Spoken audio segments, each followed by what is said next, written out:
नमस्कार मित्रों, आपको पता है कि अभी हम लोग रस पढ़ रहे हैं और रस में हमने रस के बारे में, रस के अंगों के बारे में और रस के स्थायी भाव, संचारी भाव, अनुभाव विभाव के बारे में पढ़ा।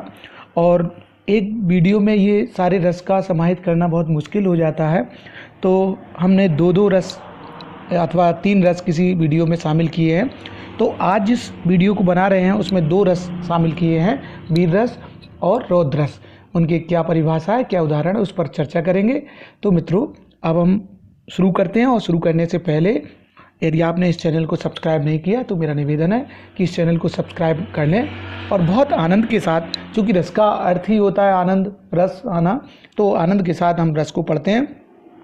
तो सर्वप्रथम हम बात करते हैं कि वीर रस किसे कहते हैं। फिर वही परिभाषा, एक सामान्य परिभाषा मैंने बताई थी, बड़ी कॉमन सी परिभाषा है कि स्थायी भाव की उपस्थिति में जब विभाव, अनुभाव और संचारी भाव का मिलन हो जाता है तो रस की निष्पत्ति होती है। और यहाँ पर वीर रस का स्थायी भाव है उत्साह, तो उत्साह नामक स्थायी भाव की उपस्थिति में अनुभाव, विभाव और संचारी भाव का जब संयोग हो जाता है तब वहाँ पर वीर रस की निष्पत्ति होती है, अर्थात वीर रस होता है काव्य में। अब रस को स्पष्ट करने के लिए उसके अगर उदाहरण हम स्पष्ट कर लेते हैं तो बहुत अच्छे से समझ में आ जाता है।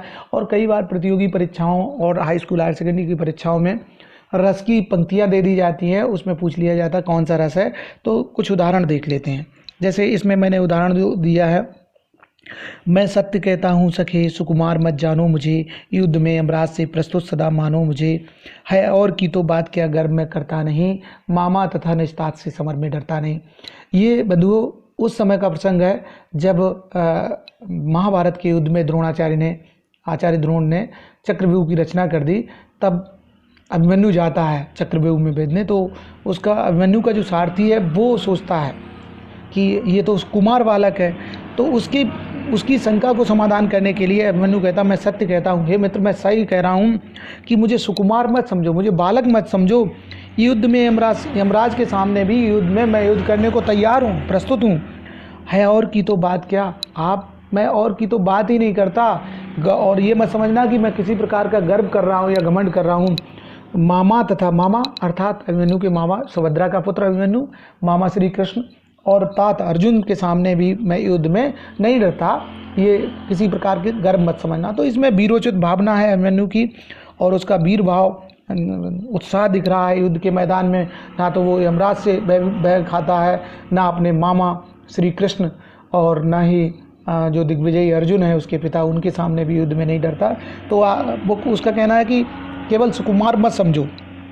तो इस तरह से इस काव्यांश में वीरता का पुट दिखाई देता है।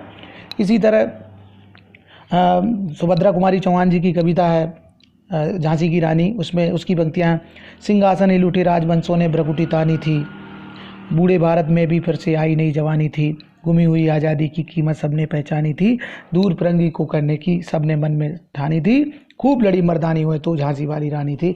यहाँ पर पूरे भारतवर्ष के जो राजवंश थे उनके अंदर जो बदलाव हुआ था और उस बदलाव की नेतृत्व करता थी महारानी लक्ष्मीबाई, तो उसके बारे में बताया गया कि बुंदेलहर बोलो के मुँह हमने सुनी कहानी थी, खूब लड़ी मर्दानी हुए तो झांसी वाली रानी थी। अब इस वीडियो में जो दूसरा रस हमने समाहित करने का प्रयास किया वो है रौद्र, और रौद्र का स्थायी भाव होता है क्रोध। तो फिर वही क्रोध नामक स्थायी भाव की उपस्थिति में जब अनुभाव, विभाव और संचारी भाव का संयोग हो जाता है तो वहाँ पर रौद्र रस होता है। तो मित्रों, मैं फिर बता दूं कि स्थायी भाव यदि मालूम है आपको तो रस की परिभाषा में कोई समस्या नहीं आती है। स्थायी भाव की उपस्थिति में अनुभाव, विभाव और संचारी भाव का संयोग हो जाता है तो संबंधित रस की निष्पत्ति होती है। जो भी स्थायी भाव है, जैसे रौद्र का, तो रौद्र नामक स्थायी भाव की उपस्थिति में अनुभाव, विभाव और संचारी भाव का जब संयोग हो जाता है तो रौद्र रस होता है। रौद्र रस के उदाहरण देख लेते हैं।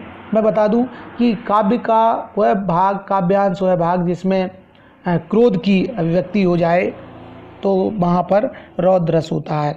यहाँ पर कुछ पंक्तियाँ दी गई हैं। श्री कृष्ण के सुन बचन, अर्जुन क्रोध से जलने लगे, सब क्रोध अपना भूल कर करतल युगल मलने लगे, संसार देखे अब हमारे शत्रु रण में मृत पड़े, करते हुए यह घोषणा वे हो गए उठकर खड़े, उस काल मारे क्रोध के तन कांपने उनका लगा, मानो हवा के जोर से सोता हुआ सागर जगा। तो साथियों, मैं बता दूं कि जब युद्ध के मैदान में अर्जुन को ये लगा कि हमें अपने सगे संबंधियों से युद्ध करना है, उसी समय श्री कृष्ण ने उन्हें उपदेश दिया गीता का और कर्म करने के लिए कर्म का उपदेश दिया, कर्म के लिए प्रेरित किया। जब श्री कृष्ण के वचन अर्जुन ने सुने और उनका क्रोध से वो जलने लगे, एकदम क्रोध, बहुत तेज क्रोध आ गया उन्हें, तब वो अपने आप को भूलकर और फिर मैदान में करतल युगल मलने लगे। अपने आप को तैयार किया उन्होंने युद्ध के लिए और उन्होंने कहा कि संसार देखे अब हमारे शत्रु रण में मृत पड़े। अब पूरा संसार देखेगा कि हमारे शत्रु मैदान में, युद्ध मैदान में मृत पड़े होंगे। और ये उन्होंने कहा और इसके बाद वो युद्ध के लिए उठकर खड़े हो गए। उस काल मानो उस समय ऐसा लगा कि क्रोध के तन कांपने उनका शरीर जो है कांपने लगा और मानो हवा के जोर से सागर कोई हिलोरे लेने लगा। इस तरह से क्रोधित होकर अर्जुन ने युद्ध की ठान ली। यहाँ पर एक बात और बता दें, उस काल मारे क्रोध के तो बहुत तेज क्रोध में अर्जुन आ गए। तो मित्रों, ये थे वीर रस की परिभाषा और उदाहरण, रौद्र रस की परिभाषा और उदाहरण। ये वीडियो में हमने 2 रसों को समाहित करने का प्रयास किया। यदि ये रस का एक्सप्लेनेशन आपको अच्छा लगे तो कृपया चैनल को लाइक करें, वीडियो को लाइक करें और चैनल को सब्सक्राइब करें, शेयर करना ना भूलिएगा। वीडियो देखने के लिए बहुत बहुत धन्यवाद।